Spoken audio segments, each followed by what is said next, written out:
مساء الخير، ازيكم عاملين ايه؟ هنتكلم النهارده عن المج اللي نازل معانا في العروض، مج التنقل. المج كبير، سعته 490 مللي، يعني تقريبا 500، يعني قد مجين ازاز من اللي بنشرب فيهم. المج تقريبا 250. طيب المج ده فيه فكره حلوه قوي الشركه عاملاها. عندنا كل المجات اللي نزلت او كل الكوبايات اللي ليها غطا ما ينفعش نحط فيها الحاجه السخنه طالعه من على النار، لان طبعا البخار اللي بيطلع ممكن ينطر الغطا فتحصل مشكله ويدلق الحاجه ولا قدر الله يحرق حد. طيب المج ده فيه فكره حلوه قوي، فيه هنا كده فتحه صغيره علشان لو انت مستعجله ونازله بسرعه من البيت هتحطي المشروب بتاعك السخن وهتقفلي الغطا ومش تقلقي، لان كل البخار الزايد هيطلع من هنا وتحصل اي حاجه وحشه ومش هينطر الغطا. الفتحه بتاعته اللي بنشرب منها هنا الغطا بتاعها سيليكون.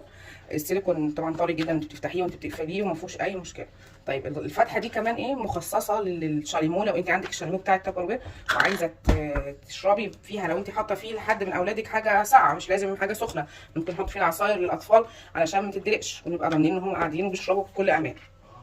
طيب ايه كمان في المج ده فكره حلوه، هنا في قطعه اضافيه احنا ممكن نشيلها لو احنا مش عاوزين، او بنشرب حاجه ساقعه مش محتاجينها ونحطها لو احنا حاطين حاجه سخنه علشان ايدينا ما تتحرقش، عشان الماسكه بتاعته تبقى من هنا كده مش من هنا. لو انت حاطه سخن هتلاقي ده سخن عليكي، لا احنا نمسكه من هنا ويبقى معاكي في العربيه بكل امان، بس ما تحطوش في الشنطه علشان من هنا مش هيسرب.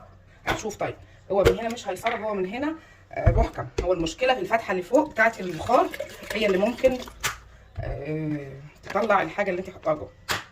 اهو نشيل دي كمان عشان نشوف. هو مش هيسرب من هنا حاجه خالص، يعني هو كده ماشي تمام. لكن طبعا لو حاجه سخنه هتبص تلاقيها طلعت على طول، لكن هو المشكله من هنا الفتحه دي هي اللي بتنزل السائل اللي جواه. فاحنا بس هنستخدمه كحاجه في ايدك سريعه وسهله ونازله بيها، وبنفس الوقت البلاستيك امن، مش هتخافي من ان هو يكون مضر على صحتك او صحه ولادك انك حاطه فيه حاجه سخنه او بتتفاعل مع الحراره. وسريعا ونزلتي بيه شغلك او نزلتي بيه التمارين او الدروس او ايا كان، وهتتحط كمان في المكان المخصص للمجات في العربيه، فانت حاطاه جنبك وتفتحي وتشربي بكل امان. وهو فكرته بصراحه حلوه قوي.